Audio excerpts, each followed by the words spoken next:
They say you never forget the moment your heart truly breaks. For me, it wasn't during some dramatic betrayal or heated fight. It happened quietly, on a glittering night filled with music and laughter, in a ballroom packed with people who knew my name, but had somehow forgotten I existed. It was the 30th wedding anniversary of my parents, a grand event I had watched them plan for months. Every detail had been carefully crafted: gold-trimmed invitations, a 4-course dinner, a live band flown in from out of town. I arrived dressed in my best, clutching the envelope with my music sheet, hoping this night might finally change something for me. From the moment I stepped through the glass doors of the event hall, I felt the weight of something wrong. There were name cards on every table, each chair perfectly labeled. I wandered between the rows, scanning for mine. Table after table, I found names I recognized. Cousins, friends of the family, old neighbors. But mine was nowhere to be seen. At first, I thought it was a mistake. I approached one of the event staff, showed my invitation, and asked where I was supposed to sit. He looked confused, then politely asked me to wait while he checked. 10 minutes passed, then 20. Guests kept arriving, greeting my parents with hugs and admiration, posing for pictures.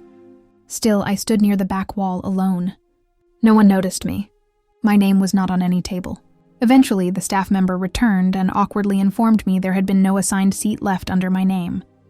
I could grab a drink and wait, he said. Maybe someone wouldn't show up. My chest tightened, but I nodded. I didn't want to make a scene, so I stood by the edge of the dance floor, a glass of water in my hand, while laughter echoed through the hall. I watched as everyone else settled into their places, eating and chatting like it was the happiest night of the year. My parents were at the center table, radiant and proud, surrounded by close friends and family. I caught glimpses of them now and then. They didn't look my way, not once. It wasn't that they were ignoring me intentionally, I told myself. They were just busy, distracted, caught in the moment. But the longer I stood there, the harder it became to convince myself of that. I thought about approaching them, just walking up and saying something, anything, to remind them I was there. But something held me back. Maybe it was the fear of drawing attention, or maybe it was the deeper fear that even if I did speak, they still wouldn't care. Instead, I stood still and tried to disappear into the crowd. People passed by me, brushing shoulders, glancing over and then looking away. A few familiar faces gave me polite nods, but none stopped to talk. None invited me over. I was a guest at my own parents' celebration, and yet I felt like a ghost. My phone buzzed in my pocket. A message from my best friend who couldn't come. "How's the party? Are they loving your surprise?" I stared at the screen for a while, unsure how to answer. I had spent weeks composing the song, something meaningful, poetic, a gift from the heart. I had worked on it late at night, pouring in all the emotions I never said out loud. I thought maybe, just maybe, it would be the thing that made them finally see me. But in that moment, all I could feel was invisible. I leaned against the wall and looked out over the sea of people, wondering how many of them actually knew me, really knew me. Sure, they knew I was their son, the quiet one, the musician. But did they care? Did they remember the concerts I invited them to? The birthdays I spent alone while they were away on trips? I thought about every little moment I had chalked up to forgetfulness or bad timing. Suddenly, it all felt intentional. Someone walked by carrying a tray of appetizers. I reached for one, but the server didn't stop. He moved past me like I wasn't even there. I chuckled bitterly to myself. Fitting, I thought. It felt like the universe was playing a cruel joke. I looked down at the envelope still clutched in my hand. My song, my heart, folded neatly on cream-colored paper, waiting to be played. I had handed it to the band leader earlier that day when I dropped by during soundcheck. I told him it was a surprise gift for my parents, something meaningful. He smiled, said it was beautiful. I told him to wait until after the main speeches when everyone was listening. He promised he would. That moment felt like a lifeline. At least the music would speak for me. The MC took the stage, announcing dinner. Plates were served. Glasses clinked. Toasts began. I stood through it all, pretending not to care. My feet ached, my shoulders slumped. The smiles around me looked plastic. I started to wonder why I came at all. I could have mailed the song. I could have stayed home. Then came the videos, childhood clips of my parents, old wedding footage, home movies with guests narrating their memories. My name was mentioned twice, briefly, in a slideshow. No photos of me after the age of 10. Nothing recent. As if I had stopped growing in their minds. As if I had been frozen in time. A child who never mattered enough to keep in the frame. I leaned on a tall chair in the corner, unnoticed, my eyes stinging. I hated how much it hurt. I hated that I still wanted their love. Still, I didn't leave. Something in me hoped there was a reason for all of this, that maybe I was wrong. Maybe I was overreacting. As the speeches wound down, the MC returned to the mic. And now, we have a special musical performance, he said. A song written by someone very close to the couple, just for tonight. Heads turned. A hush fell over the crowd. My heartbeat quickened. The lights dimmed slightly, and the band took their positions. The band leader looked toward me and gave a small nod. That was my cue. The melody began softly, strings and piano, just as I'd composed it. The opening chords floated through the air like a whisper. People leaned in, curious. My parents looked confused at first, glancing around as if trying to figure out who had planned this. Then came the lyrics. Simple at first, about love, about memory, but soon they shifted. Lines about searching for belonging, about truths hidden beneath smiles. Lines that hinted at things no one dared say aloud. I watched as expressions changed. The atmosphere thickened, and just as the second verse began, I saw it. My mother's face, pale, her eyes locked onto mine across the room. Her lips parted slightly, and her hand trembled as she reached for her glass. The music continued, unstoppable now, the words unraveling years of silence. That's when I knew. They understood, and they were afraid. The room was silent except for the melody I had written, now dancing through the air like a confession I couldn't say out loud. Every note felt heavier than the last. I stood there, still against the wall, as people began to shift uncomfortably in their chairs. Some exchanged glances, others whispered behind their hands. My parents sat frozen at the center table, the same one I hadn't been invited to. Their eyes were wide, their faces unreadable, and for the first time in a long time I felt like I had their attention. But it wasn't the kind of attention I'd hoped for. It wasn't love or pride. It was something else entirely. Recognition mixed with fear. Like they'd heard a secret they never meant for anyone to find out. Like I had just said something unforgivable. My heart pounded, but my body didn't move. I just watched. I wanted them to get up, to come to me, to say something, anything. But they didn't. When the song ended, there was no applause. Just a long, thick silence. Then someone coughed. A few people started to clap awkwardly, unsure of what to do.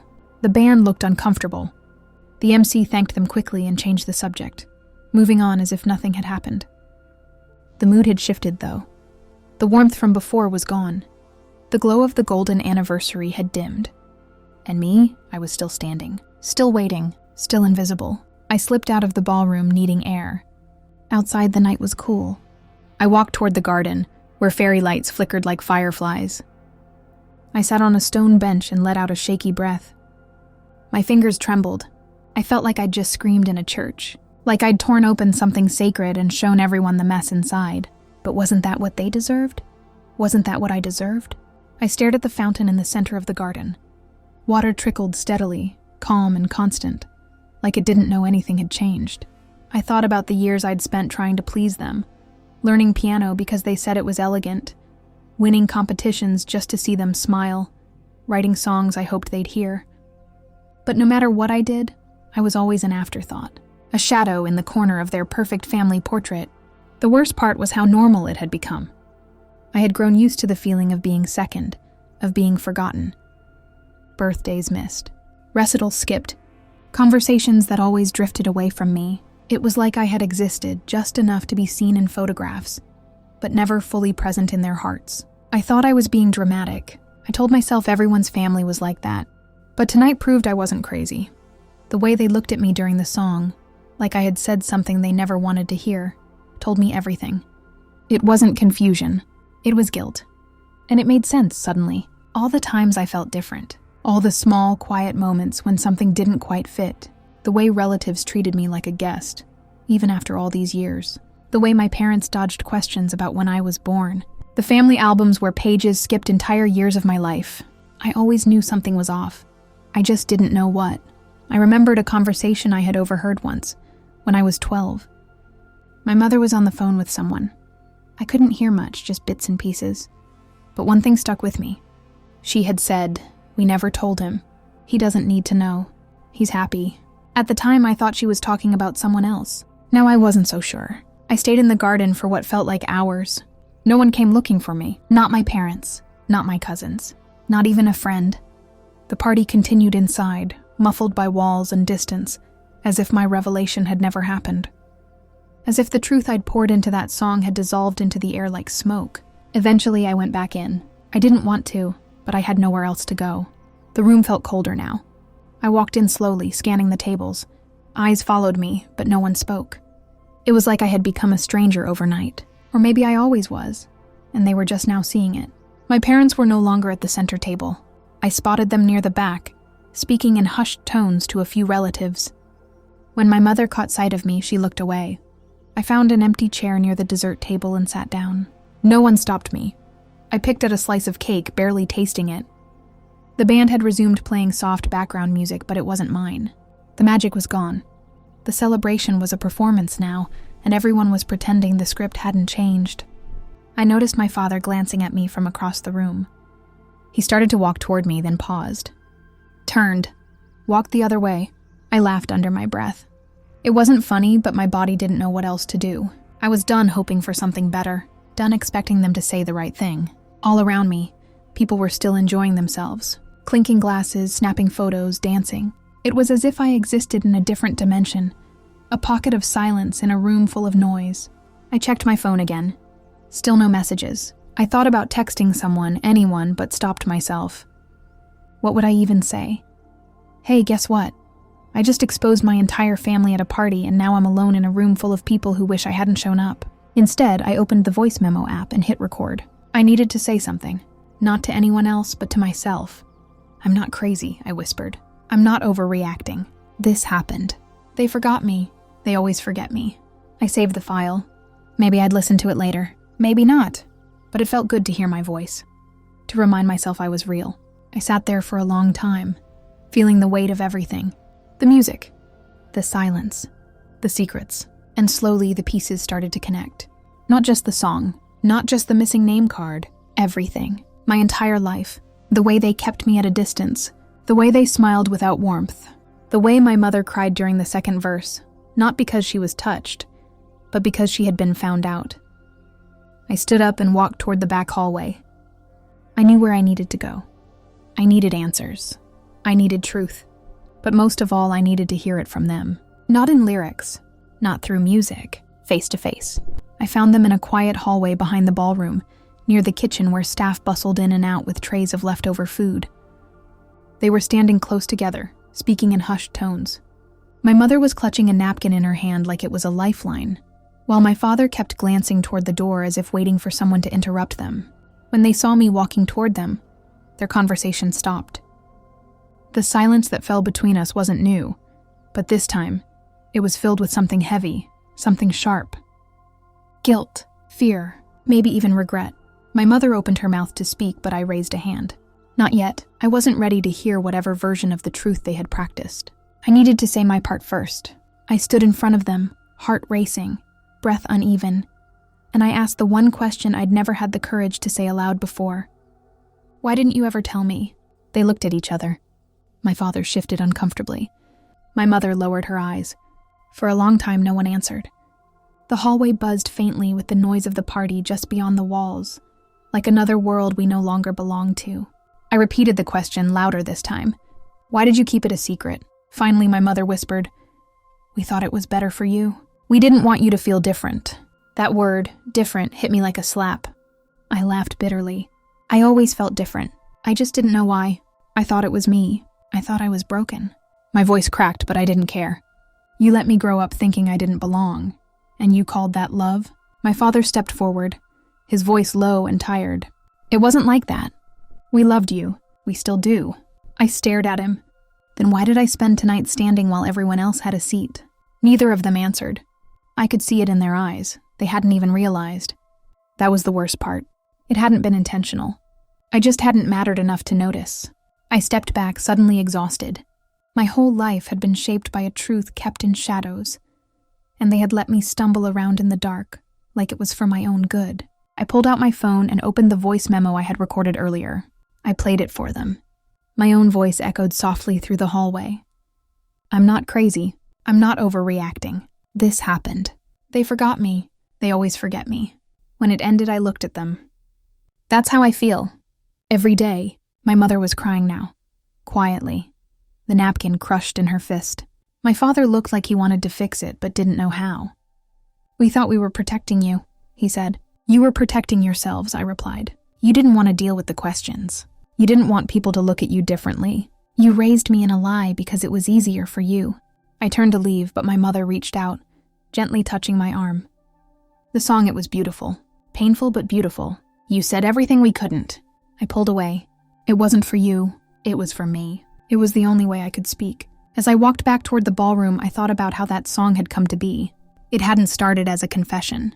At first, it was just another melody, a soft tune I hummed late at night when I couldn't sleep.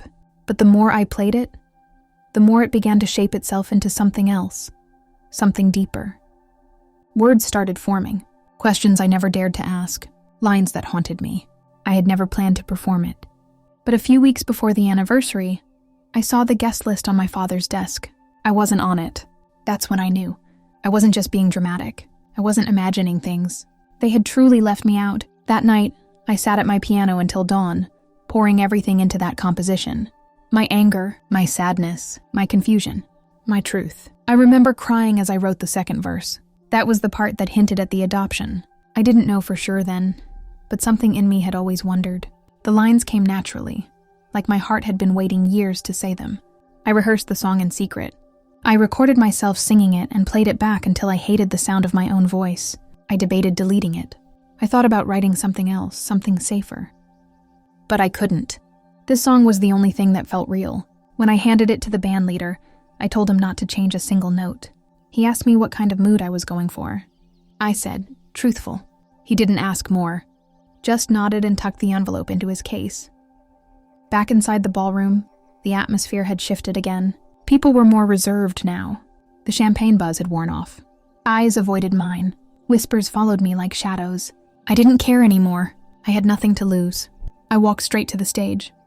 The microphone was still there. I took it. People turned, surprised. I didn't wait for silence. That song you heard? I wrote it for them, I said, gesturing toward my parents. But I also wrote it for myself, because I grew up in a house full of love and still felt completely alone. The room was dead silent. I could feel hearts pounding. My voice didn't shake this time. They never told me I was adopted. They let me believe I was just wrong, broken, forgettable. I found out the truth the only way I knew how, by writing it. I looked around the room, at the family who had smiled at me for years but never truly saw me. If any of you knew and stayed quiet, you let me suffer in silence. You let me believe I didn't matter. No one spoke. No one moved. I placed the microphone back on the stand and walked off the stage. My chest felt lighter, not because the pain was gone, but because I had finally stopped hiding it. I went to the coat check, grabbed my jacket, and stepped outside. The night air felt sharp against my skin, but I welcomed it. I walked down the empty street, my thoughts swirling like smoke. I didn't know where I was going. I just knew I couldn't stay. But as I walked, I realized something important. I didn't need to stay to be whole. I didn't need their approval, their applause, their pity. I had found my voice, and for the first time I had used it. And somewhere deep inside, I knew I had more to say. I didn't go home that night. I couldn't. The thought of walking back into the house where that lie had lived for so long made my skin crawl. Instead, I wandered through the city, letting the streets swallow my thoughts. I ended up in a small 24-hour diner, the kind with sticky menus and cracked vinyl seats. I sat at a corner booth, ordered black coffee, and stared out the window at nothing. The song still echoed in my head verse by verse.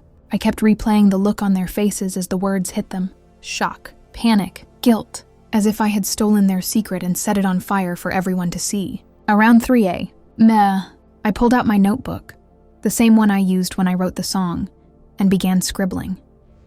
Not lyrics this time, just thoughts, feelings, rage. It poured out of me like a dam had broken. I wasn't writing for a performance. I wasn't trying to sound poetic. I was just trying to survive.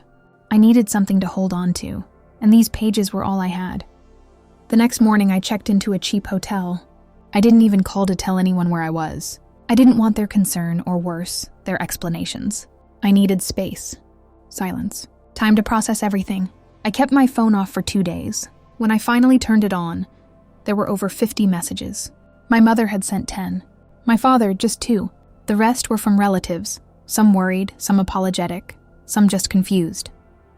But there was one message that stopped me. It was from the bandleader. "Your song, it changed something in that room. Thought you should know." I stared at it for a long time. I didn't know what he meant by change something. All I knew was that nothing would ever be the same. Later that afternoon, I walked through a quiet park, notebook in hand, trying to breathe. Every step felt heavy. Every thought led back to that night. But slowly, pieces started falling into place. I remembered a childhood memory that didn't make sense until now. Being told to never mention my blood type at school. Another memory. A stranger at the grocery store calling me the lucky one, and my mother quickly steering me away. At the time, I hadn't thought much of it.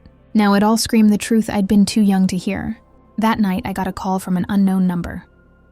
I let it ring. Then I listened to the voicemail. It was my father. "I don't know how to fix this," he said, "but I want to try. Please let us talk." I didn't delete the message. I didn't return the call either. Not yet. I needed to figure out what I wanted. For once, I was in control of the story. The next day, I met with a music producer I knew from college. I didn't tell him the full story. Just said I had written something raw, something real. He asked to hear it.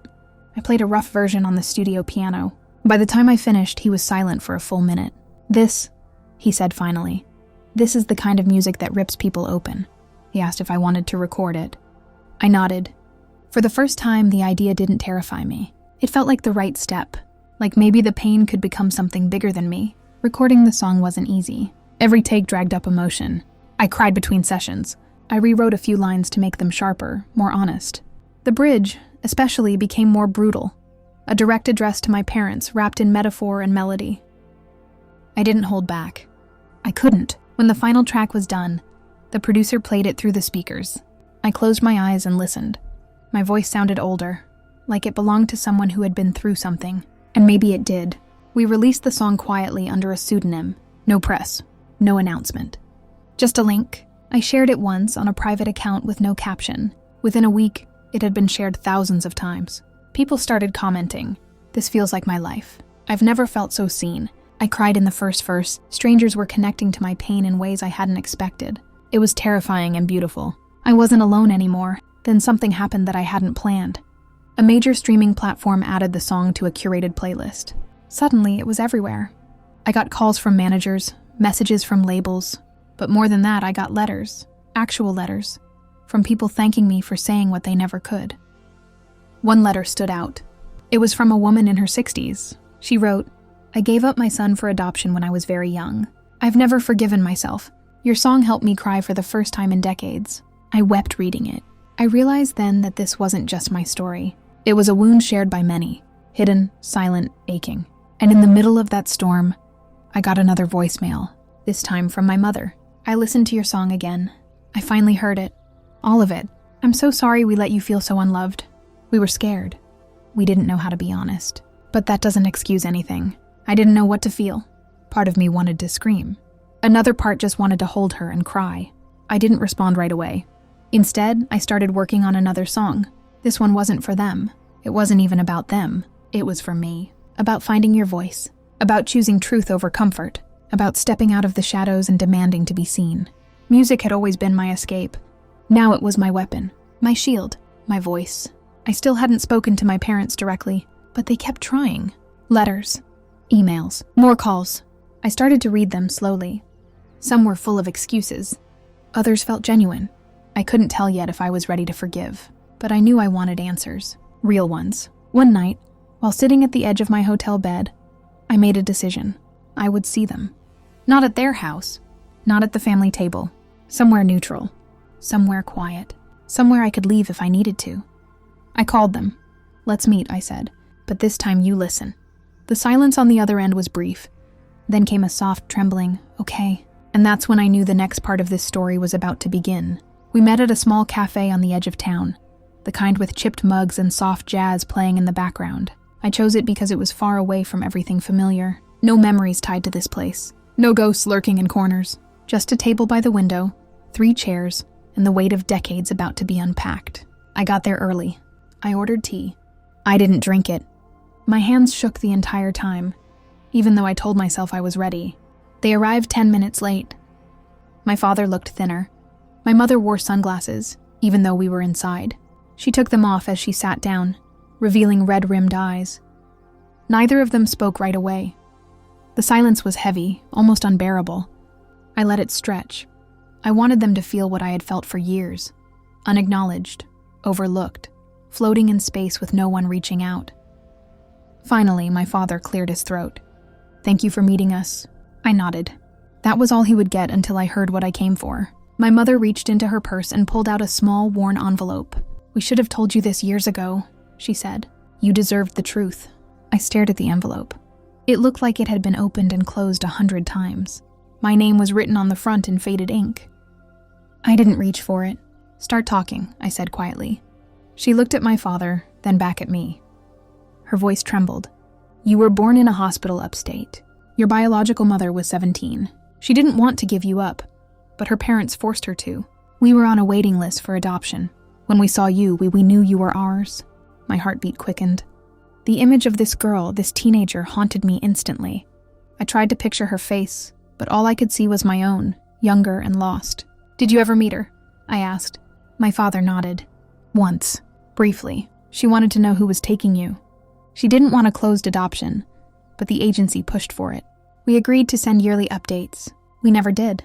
I felt my stomach turn. "You lied to her too?" "We were scared," my mother whispered. "We thought we were protecting you. We thought if we loved you enough, it wouldn't matter where you came from." "But it did," I said sharply. "It always did. You didn't raise me as your son. You raised me as your project. A pretty story to tell your friends." "That's not true," my father said, his voice rising. "We loved you. Then why was I always the outsider?" I leaned forward. Why was I the one forgotten? The one left off the list? The one standing at your anniversary party like I was crashing it? My mother covered her face with her hands. My father looked away. No one had answers. Just shame. I took the envelope. My hands trembled as I opened it. Inside was a birth certificate, not the one I had grown up seeing. A real one. My real name, the name she gave me, and a letter, folded small, written in tight cursive. I didn't read it aloud. I couldn't, but I scanned the first few lines. "To my beautiful boy. I'm sorry I couldn't keep you." Tears blurred my vision. My throat closed. I folded the letter gently and tucked it back into the envelope. My parents watched me like I was a stranger. "I don't know if I can forgive you," I said, voice low. "But I needed the truth, and now I have it." My mother reached across the table, but I didn't take her hand. "Not yet, maybe not ever. You hurt me," I continued. "You made me doubt everything about myself. You let me believe I was invisible, that I was the problem, when really, the problem was the secret you buried." "We know," my father said. "We live with that every day." I stared at them for a long time. They looked so small now, so unsure. Not the confident, powerful people I had known as a child. Just two broken humans who had made a devastating choice. "What happened to her?" I asked. "The agency said she moved," my mother said. "That's all we know." I nodded. It wasn't enough, but it was a start. I would find her. I had to. We sat in silence for a few minutes. The jazz in the background filled the space between us. For the first time, I didn't feel rage, just grief. A grief I had never let myself feel. For the life I might have had. For the truth I never knew. For the boy I had been. Searching for a place in a home that was never fully mine. "I wrote that song because I didn't know how else to speak to you," I said. "You wouldn't hear me when I tried before." My mother nodded slowly. "We heard you this time." I stood. Good. They didn't follow me when I walked away. I didn't expect them to. I stepped outside into the light, the envelope still clutched in my hand, and took a deep breath. I had walked in looking for answers. I walked out holding a truth that changed everything, and deep down, I knew this story was only just beginning. I sat in the park afterward, envelope resting on my lap like it held a bomb I hadn't defused yet. I couldn't bring myself to open the letter again.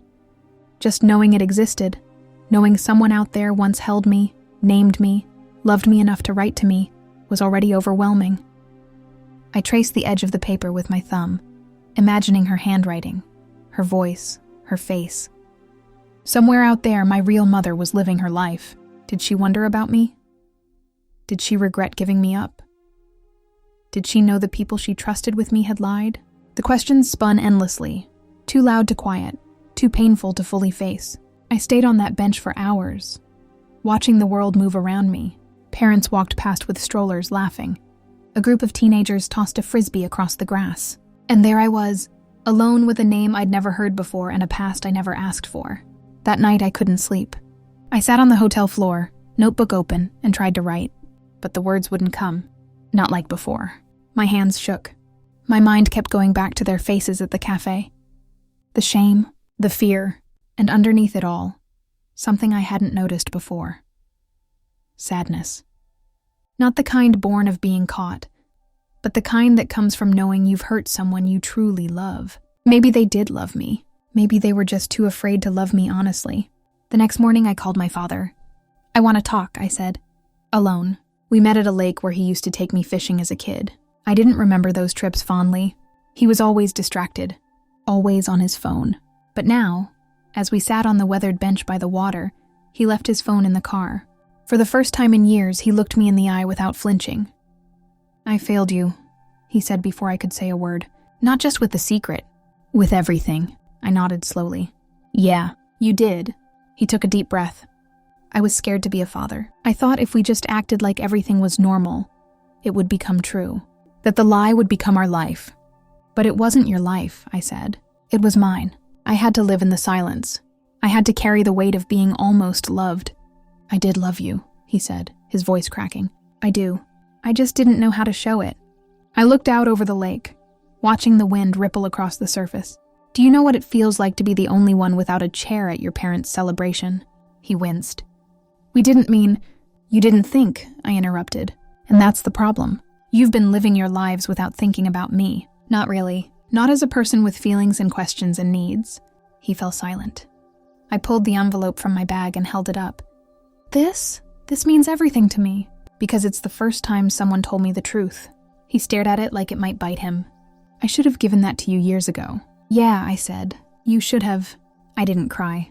Not then. I didn't have it in me.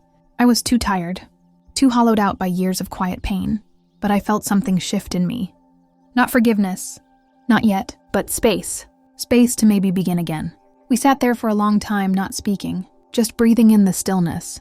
Then I asked the question that had been growing in me since the cafe. "Did you ever wish you had a biological child instead?" He turned sharply.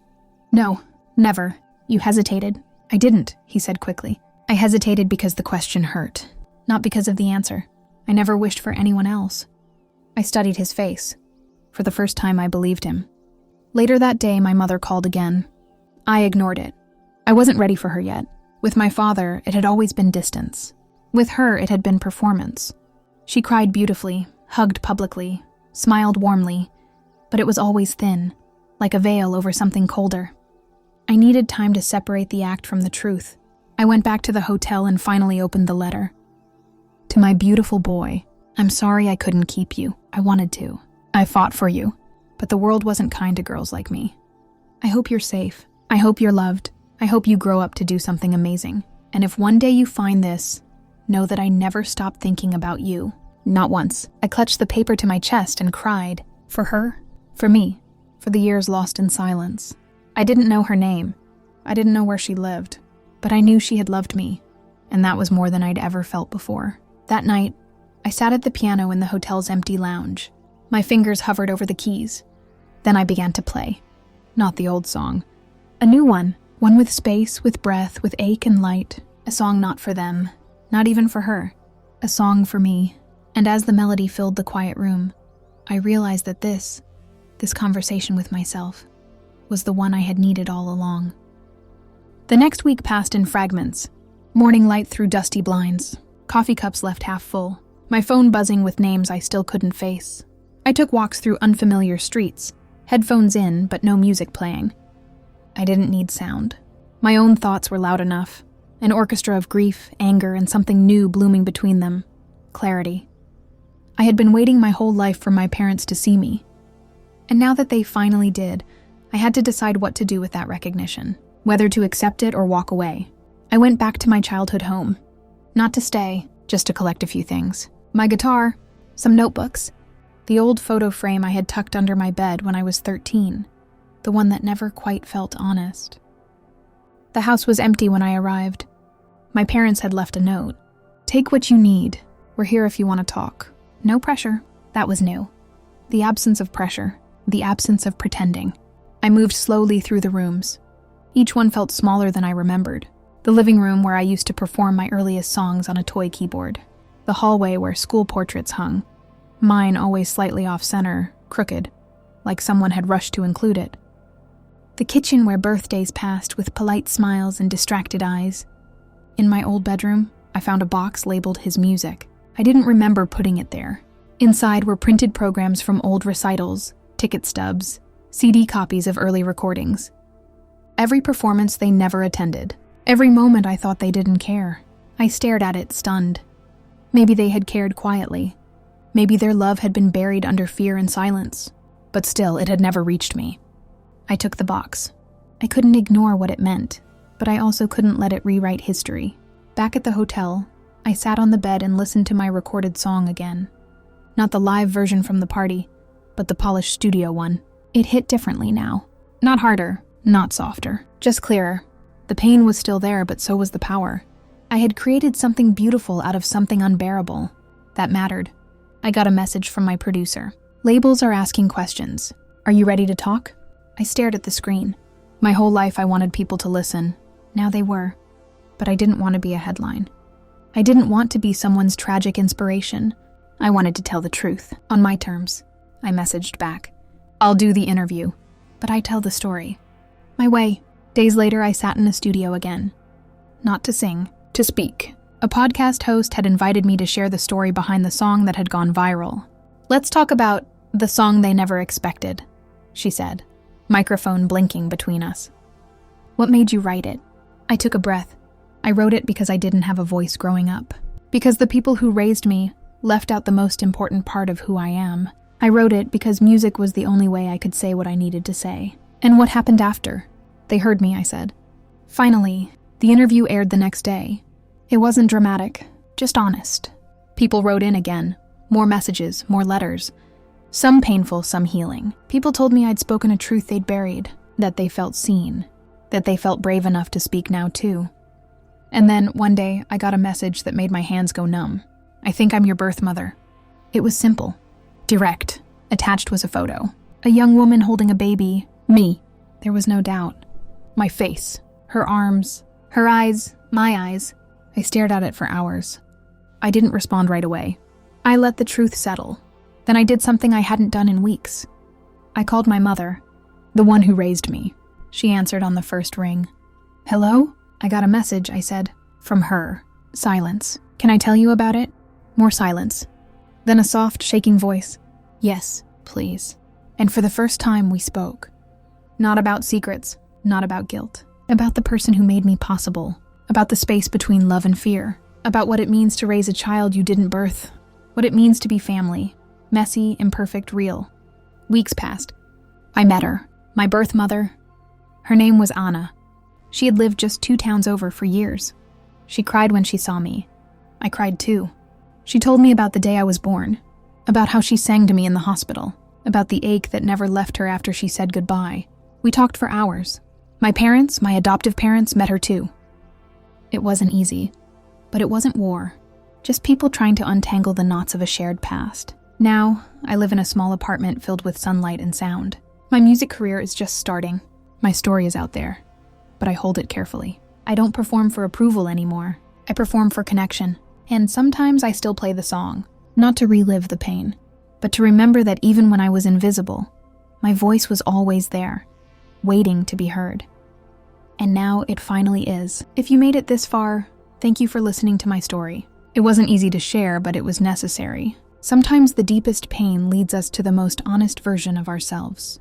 I learned that family isn't just about blood. It's about truth, love, and the courage to speak when it matters most. Music gave me my voice, and now I use it not to be heard, but to be understood. If you've ever felt invisible, I hope this reminded you that your story matters. Leave a comment below letting me know you watched until the end. I'd love to hear your thoughts. And don't forget to like this video, subscribe to the channel, and hit the bell so you never miss a new story.